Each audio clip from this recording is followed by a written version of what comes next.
Maligayang pagdating sa Movie Pinoy Recap Story. Sa video na ito ay inyong matutunghayan, ang action drama mystery thriller movie, na may pamagat na, Fight Against Evil, 2023.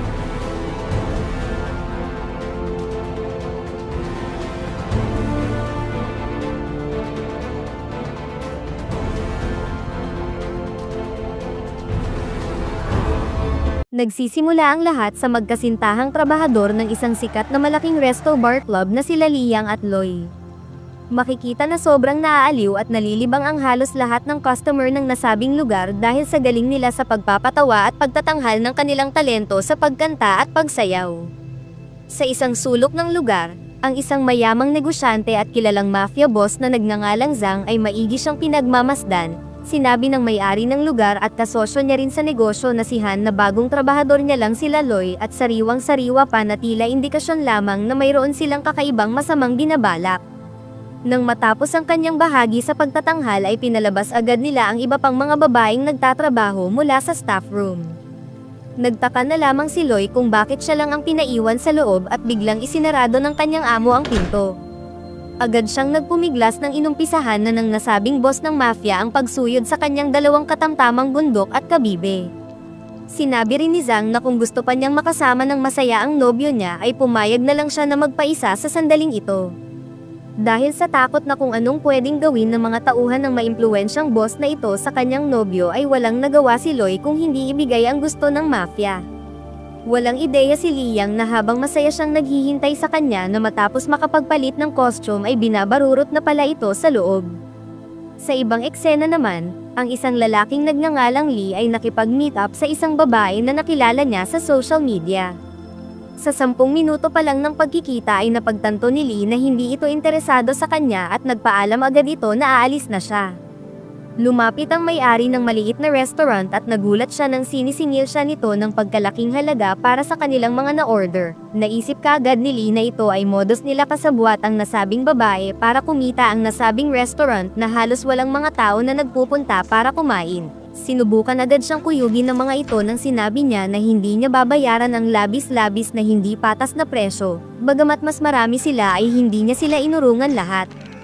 Isa-isa silang nagbagsakan at walang kahirap-hirap na pinalasap niya sa mga ito na nagkamali sila ng sinubukan na hututan ng pera. Napatulala na lang ang may-ari habang nakikita na isa-isang tumitiklop ang kanyang mga kasamahan.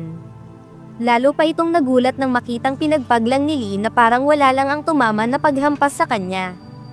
Hindi nagtagal nang wala ng kakayahan pang bumangon ng mga kasamahan niya ay napasabi na lang ito na hindi na siya lalaban kasabay ng kanyang pagtilampon. Dahil sa gulo sa loob ay napatawag ng mga pulis ang mga residente, mapag-aalaman na isa rin palang pulis si Lee at kababalik lang nito sa lugar matapos madestino sa ibang bayan. Nang malaman ni Liang ang mapait na sinapit ni Loy sa kamay ng mafia boss na si Zhang ay galit na galit itong sumugod sa kanila. Subalit sa tauhan pa lang nito ay hindi na agad siya nakaporma at mabilis siyang naingudngod sa sahig. Nang hindi niya na magawang makabangon ay hinamak pa ng boss ang kanyang pagiging dukhang mahirap kung saan binigyan siya nito ng malaking halaga ng pera at painsultong sinambit na gamitin ito para mapakain ng maayos ang kinakasama niya dahil sobra itong nangangayayat ng ito'y kanyang matikman ng gabing iyon. Walang magawa si Liang kung hindi sisihin ang kanyang sarili dahil hindi niya magawang maipaghiganti si Loy at sa tingin niya sa kanilang sitwasyon na kahit magsumbong pa siya sa mga pulis ay wala ring mangyayari dahil sa kawalan ng ebidensya at sa lakas ng impluwensya ng mafia. Habang nakaupo sila sa taas ng building apartment ay humingi ito ng patawad kay Loy dahil hindi niya ito nabigyan ng magandang buhay kasunod ng pagtapos nito sa kanyang sarili. Mabilis na kumalat ang balita at nalaman ni Lee ang nangyari kung saan lumalabas na dati pala niya itong kaibigan. Nakita niya rin ang sitwasyon ni Loy kung saan mapag-aalaman na dahil sa mabilis na pangyayari ay napasunod ito kay Liang pero hindi tulad ng nangyari rito ay nakaligtas siya at naghihintay na sana ay magising siya kahit nasa bahay lang dahil wala silang pangbayad sa ospital. Sa sumunod na eksena ay nakilala niya ang babaeng nagngangalang Jian. Si Ann ay nagtatrabaho din sa naturang establishmento na katulad ng pinapasukan ni Loy. Nang mapansin ni Lee ang mga marka ng senyales na may nananakit sa magandang kaharap ay agad siyang naghinala. Sa ilang sandali ay may dumating na lalaki na sakay ng kotse. Agad nitong kinaladkad si Ann dahil sa pakikipagkita nito sa iba. Napasugod agad si Lee at mabilis na pinigilan ang lalaki na nagngangalang Yanzi na nagpakilalang boyfriend ni Ann. Binigyan niya ito ng magkakasunod na kombinasyon na nagpatigil at nagpahinto rito sa kanyang ginagawa. Bago umalis sakay ng kotse ay sinabi pa nito na maghintay ka lang at malalaman mo na nagkakamali ka ng binabangga. Dahil malakas ang kutob ni Lee na konektado ang lahat sa nangyari sa kaibigan niya at sa misteryosong sitwasyon ni Ann ay mabilis niyang sinundan ang mga ito sa nasabing establishmento kung saan nagkataon na inaabangan na pala siya ni Yanzi kasama ang mga kagrupo nito. Mabilis siyang pinagtulungan na gulpihin at talagang napalaban ng seryoso si Lee dahil nasa loob siya ng kanilang teritoryo. Naging umaatikabo ang mga sumunod na tagpo at pinakita niya na kahit mas marami sila laban sa nag-iisang siya ay hindi siya magpapasindak sa kanilang lahat. Gamit ang mano-manong lakas ay buong kahusayan niyang ipinagbabalibag ang mga ito at isa-isa silang tumitiklop sa kanyang harapan. Hindi nagtagal ay matagumpay nang napabagsak lahat ni Lee ang halos 10 bilang ng mga kasamahan na pinasugod ng duwag na ito. Habang hindi siya makapaniwala ay tinawag nito ang tila mas mataas ang posisyon sa kanila na nagngangalang Junsu. Bago pa man mauwi sa panibagong tensyon ng sitwasyon ay nasurpresa na lang sila dahil kakilala pala ito ni Lee na mapag-aalaman na kasama niyang lumaki noon sa bahay ampunan kung saan lagi niya pa itong pinagtatanggol noon sa mga nambubuli. Nang malaman ni Junsu ang dahilan ng pagparito ni Lei ay agad na nagbago ang ekspresyon ng mukha nito na parang may kahindik-hindak na itinatago sa dating kaibigan. Sinabi nito ang lugar ay para lang sa mga tamang kasiyahan at mali ang haka-haka na kanyang naiisip. Kahit na ang totoo ay pamisteryosong hayagang laganap na pala ang kasamaan ng mafia boss sa paggamit nito sa kanyang mga trabahador para sa mga pansariling kasiyahan at pagkakaperahan. Bagamat walang sapat na ebidensya ay hindi siya sumuko na mahanap ang punot dulo ng nangyari kay Liyang at sa nobya nitong si Loy na hanggang ngayon ay hindi pa rin nagigising. Sa sumunod na tagpo, nang uuwi na sana si Ann nakita niya ang isang tauhan ng mafia na may ipinapasok na babae. Palihim niyang sinundan ang mga ito at kaagad na sumilip sa loob kung saan mapag-aalaman na para makabayad ng pagkakautang ay pumayag itong magpaano sa nasabing mafia boss. Ngayong may sapat ng ebidensya ay mabilis niyang tinawagan si Lee para makipagkita rito at isumbong ang lahat pero sa kamalas-malasan ay nahuli siya ni Yanzi.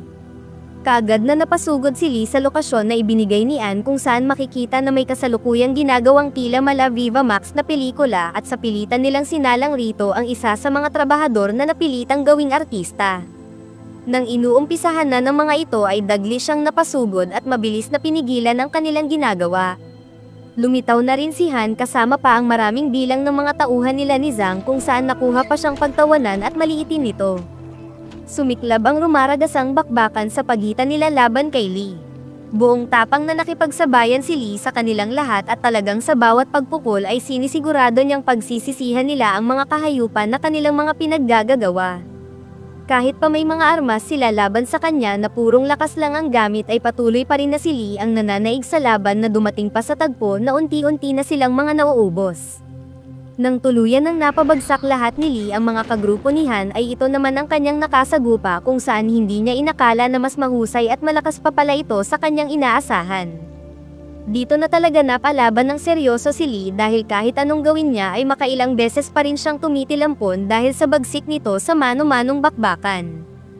Habang nangyayari ito ay walang kaalam-alam si Lee na inilipat na ng grupo ang iba pang mga kawawang trabahador kasama na si Ann sa ibang lokasyon kung saan nagaganap ang pagla-livestream ng pagbibigay ng saya sa mga tumatangkilik na viewers para makalikom sila ng mga pera.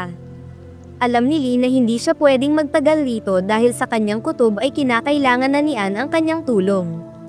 Nang makakuha siya ng magandang pagkakataon ay hindi na niya ito tinigilan.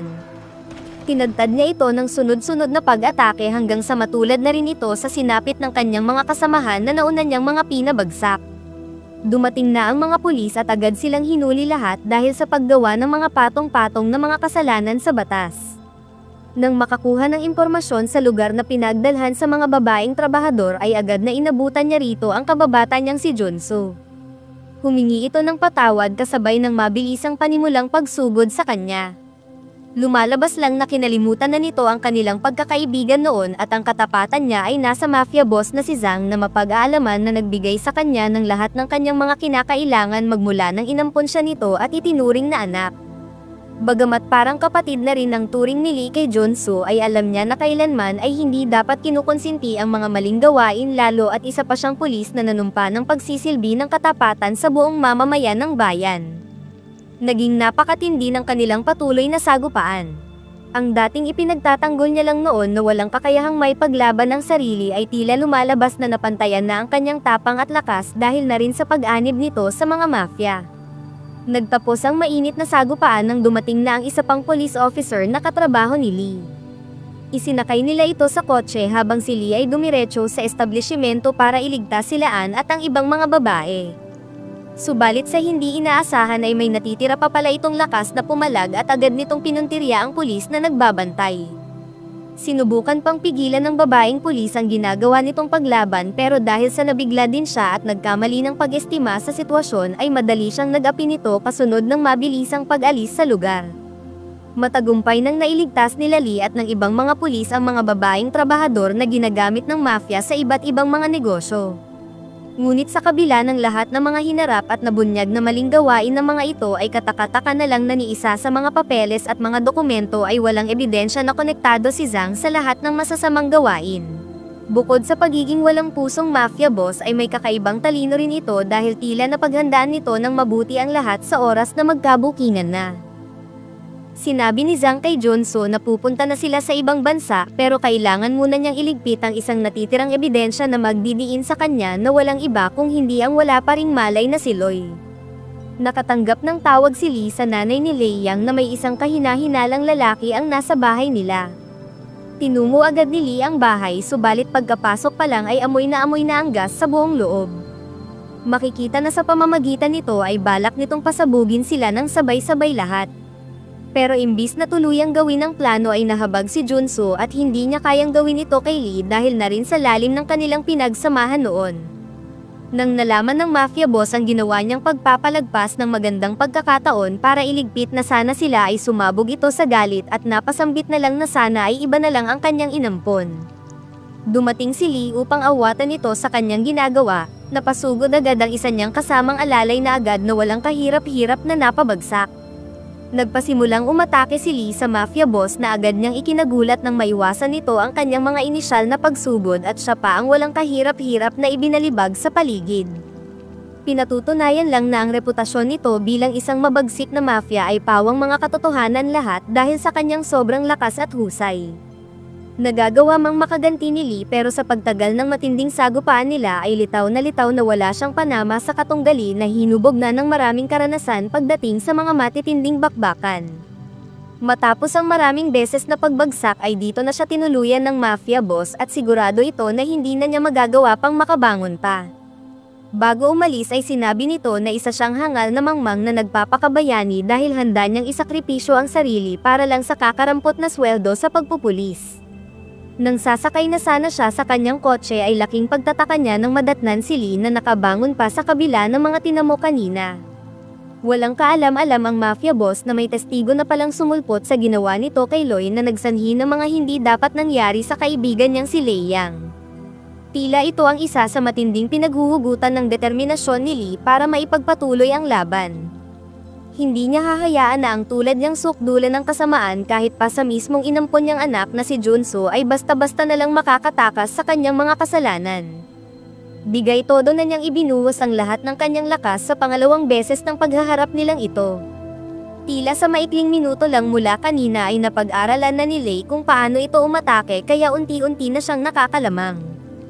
Tuluyan itong nawala sa focus ng madamay sa kanilang bakbakan ng kanyang mamahaling kotse na agad naman ginamit na pagkakataon ni Lee upang bigyan ito ng magkakasunod na mga kombinasyon ng epektibong opensibang pangtapos ng laban. Bilang ganti sa pang-iinsulto nito kanina sa kanyang mababang sahod ay ginamit niyang panghuling atake ang mumurahin na brand ng relo na kanyang nabili sa pagpupulis. Kalaunan ay dumating na ang mga katrabaho niya upang ibalita na nahuli na rin nila ang lahat ng iba pang tauhan sa ibang-ibang lugar na pagmamay-ari ng mafia boss. Inihatid na rin sa ospital ang kanyang kababata na si Junso. Sa pagtatapos ay naging maayos na ang lahat, unti-unti na ring nagkaroon ng malay si Loy na senyales ng panibagong pag-asa. Special shoutout kay Edicel Vincent Dimaano, sa Island Garden City of Samal, kay Rose Blossom, kay Sherwin Camino, kay Roxanne Pacna, kay Vicente Baog at Ina, kay Jeff Nalitik, at kay Bogard Kainin. Maraming salamat po sa walang sawang panonood at pag-like ng ating video.